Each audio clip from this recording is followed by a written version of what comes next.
भारत चीन सीमा से सटे लद्दाख के इलाके में बीआरओ सड़क का निर्माण तेजी से करने जा रहा है और बाकायदा सरकार इसमें 20,000 करोड़ रुपए खर्च करने जा रही है।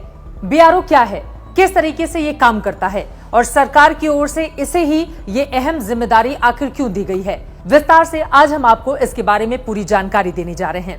आपको बता दें कि सीमावर्ती हमारे जितने भी इलाके हैं या फिर जिन देशों के साथ हमारे मैत्रीपूर्ण संबंध है, उन दोनों ही जगहों पर बीआरओ को सड़क निर्माण की जिम्मेदारी दी जाती है। और न सिर्फ ये सड़क निर्माण का काम करता है बल्कि लगातार उसका रखरखाव भी यही यानी कि बीआरओ करता है।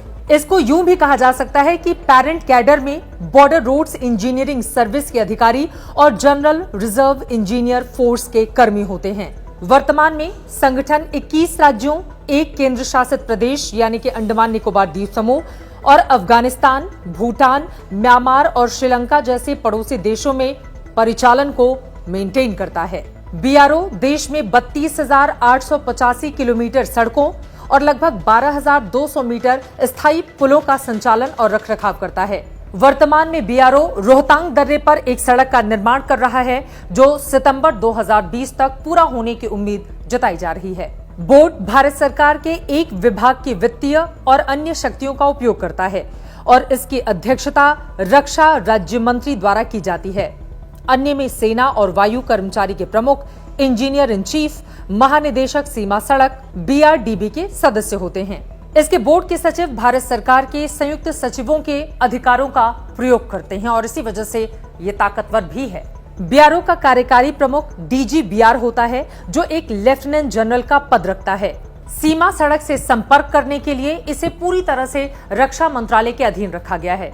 वैसे आपके लिए जानना ये जरूरी है कि पहले ये सड़क परिवहन और राजमार्ग मंत्रालय के अधीन से फंड लेता था और उसके बाद सड़क का निर्माण करता था।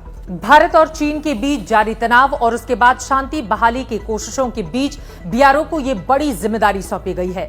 बाकायदा रक्षा मंत्री राजनाथ सिंह ने मंगलवार को इसे लेकर एक बड़ी बैठक की है। ये रिव्यू मीटिंग की जा रही है जिसमें कई बड़े फैसले लिए गए। आपको ये भी जानना जरूरी है कि कुल 30 स्थायी पुल निर्माणाधीन है वहां और सड़क इंफ्रास्ट्रक्चर पर लगभग 20,000 करोड़ रुपए खर्च किए जाएंगे, जिनमें कई हाईवे और सुरंगों के निर्माण भी शामिल किए गए हैं। सूत्रों ने कहा है कि लद्दाख के इलाके में हालिया स्थिति को देखते हुए काफी कम वक्त में सड़कों का काम पूरा कर लेने का लक्ष्य है। बीआरओ को जल्द से जल्द सभी निर्माण कार्य पूरा कर लेने के लिए कहा गया है। इस दौरान बीआरओ के DG lieutenant general Harpal Singh ने पूरी जानकारी दी।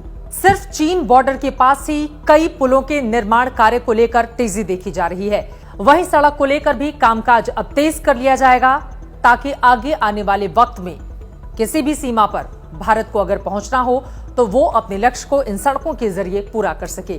हम उम्मीद कर सकते हैं कि बीआरओ को ये जो बड़ी जिम्मेदारी दी जा रही है, एक सीमित समय के भीतर बीआरओ इन तमाम सड़क निर्माण के काम को पूरा करेगा और इस तरह से देश की उम्मीदें इसी के साथ एक कदम और आगे बढ़ जाएंगी।